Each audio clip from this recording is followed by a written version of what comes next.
So we met backstage at the TV station, and she played us a tape. And I was trying to find these tapes before. Trombone, trumpet. And on this tape is Anchor Song, I think, Okay. Aeroplane, and Violently Happy, but no singing, just brass instruments. It was a leap of faith to go like, this is my music. Do that jump of Wow.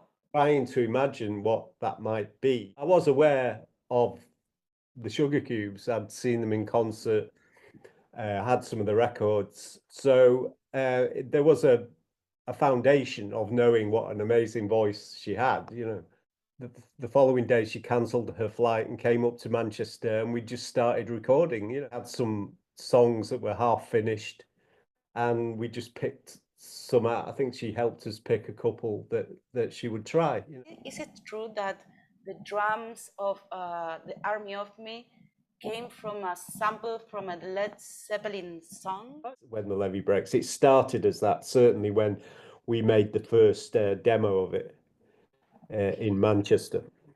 The drummer Trevor Marias, he was involved. Marius de Vries, who was one of the engineers there, and basically it was a big fuss to try and get that to feel like When the Levee Breaks. We made the first demo of it in Manchester in 1991. Before debut, we recorded that one on a Saturday afternoon, and then Modern Things the following day on a Sunday afternoon in my friend's studio in his house. So it was a real domestic situation. It wasn't what you would call an amazing recording studio. It's just some recording equipment in a house. It's slightly different with the original Led Zeppelin drums and a slightly different riff in the synthesizer. How did you construct the bass line? An ARP sequencer, step sequencer. So it was like 16 sliders where you can alter the notes. So that's the one that is on the record. So the thing with that, it was a very spontaneous kind of molding of the riff. I've seen something on the internet that says it's in the only pop song in Mixolydian mode or something. And it's not like any of us set out to go like, oh, well, let's do a tune in Mixolydian mode. It was like push things around until it's just random. And it's like, no, stop, wait, there, yes, you know. It just shows you that, you know, it's like sometimes laboring over a piece of music.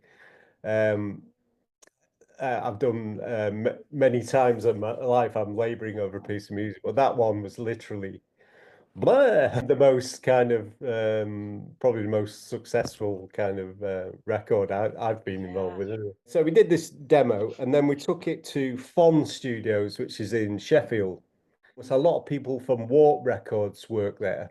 For instance, Mark Bell, you know, often 808 State worked in the daytime there, and then in the evening LFO took over 24 hours a day of studio time, you know. And so many of the Warp artists were in Sheffield at that point. There used to be, I don't know if this is an urban myth, but they certainly lived in one area of Sheffield. If you imagine one street where there is Autechre and LFO and Aphex Twin, it was known for electronic music. So we felt in a good place going there. And we traveled from Manchester every day, which is maybe an hour away. And so at the time we were working there a lot. So I took Björk there to work, to put the vocals down properly. She originally did a scratch vocal on both those tunes. And then she'd gone away and kind of worked a bit more on the lyrics, and then maybe made them more into English lyrics. I never knew whether they were vocalese or Icelandic or a mixture. Yeah. and I suspect they are a mixture. We did some sessions at Fon Studios on Army of Me and Modern Things.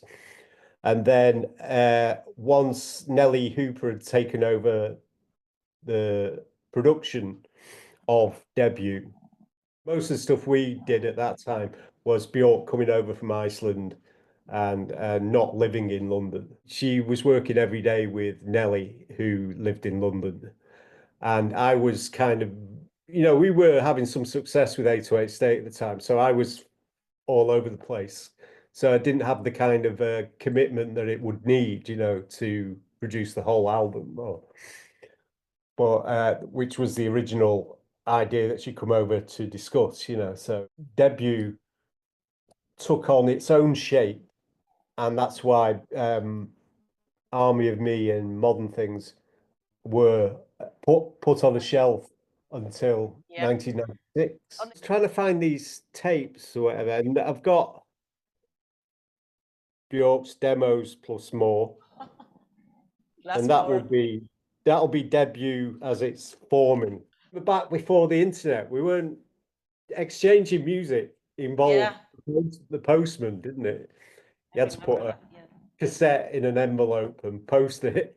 Yeah, all these cassettes were traveling backwards and forwards with ideas and sharing music as well. I remember, this exchange of cassettes in the beginning and feeling like, oh, you've got that and you've got this. It's like for somebody who doesn't live in your neighborhood, let alone country, to have things in common like Milton Nascimento, these pieces of the Venn diagram that crossed over, where our enthusiasm for music was kind of pretty broad and yet pretty similar.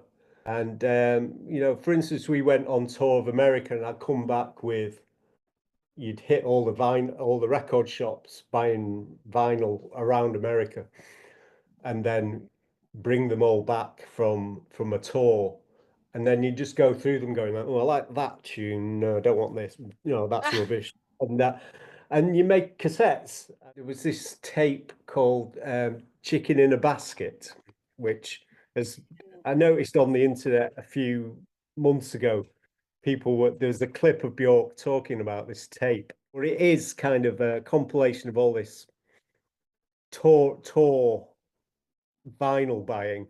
And also that guy I was talking about earlier, who had the house like the British Museum, inherited that huge collection of Hawaiian music and almost lounge music almost. Well, quite a eclectic mix. Anyway, that's what I made that tape with. And she had it duplicated. I think she made 200 and carried them round in carrier bags and gave them to cab drivers and anyone she met, going like this. I remember being in the back of a cab and them insisting that playing It's Oh So Quiet, the original version, and that they'd fallen in love with that. She just fell in love with particular tunes and then was like, crazy about it. And that's the way music kind of burned in her. It was kind of like, we first were recording and everything, there was so much dynamism in what she was doing, like arms flailing and foot stamping, and that to record it as a clinical thing, it was impossible. Was sometimes difficult because people like clanking and banging, and her enthusiasm to go was like, right, I'm ready, bang. If you isolate the tracks ever, you can hear all. It's never a pristine thing, but that's wonderful about it. It's kind of, there's so much life force in it. It's great. It's more about she was never this kind of. I mean, she became more technical as time went on, but it was all about the spirit of it, and sometimes, it was never about getting the perfect sort of technical take. It was always about an emotional throwdown. As a music nerd, you know, she was pretty into the string arranging thing, knew a lot about it, and followed, you know, she would have pop, you know, some people would have pop stars, she'd have the top string arrangers. So yeah, this weekend we're playing with the Orb in a cave. Yeah, we play festivals, we play, yeah, it still carries on, you know. This is the best period of music technology in the mix between analog, digital, accessibility, Yeah, resources. yeah, it's certainly as good as it's been. Many say you were a teenager and you could have access to creative instruments as without having to be a millionaire is great, you know. I can make music out of any. I think I come from a time when you had a guitar and some effects boxes and you made it as you pushed it as far as you could with the instruments you had. And I think that still lives with me a little bit of like, you can make music out of anything. Yeah. Yeah, don't let the instruments limit you. So I'd like to be a teenager again with all that gear. You know?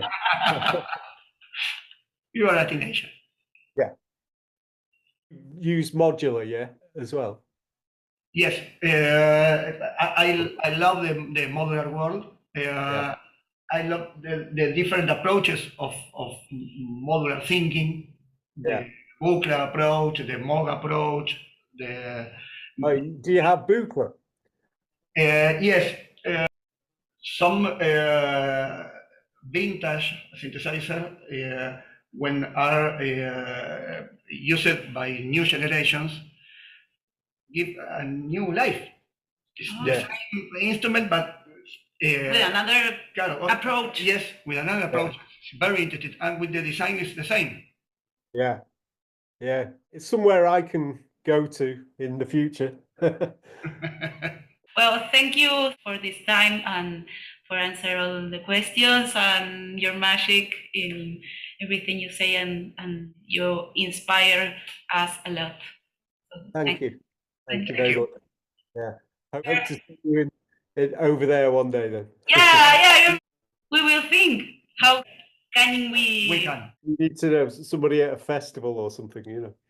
have a nice day and week, and thank you very much. Thank Yeah, you. yeah.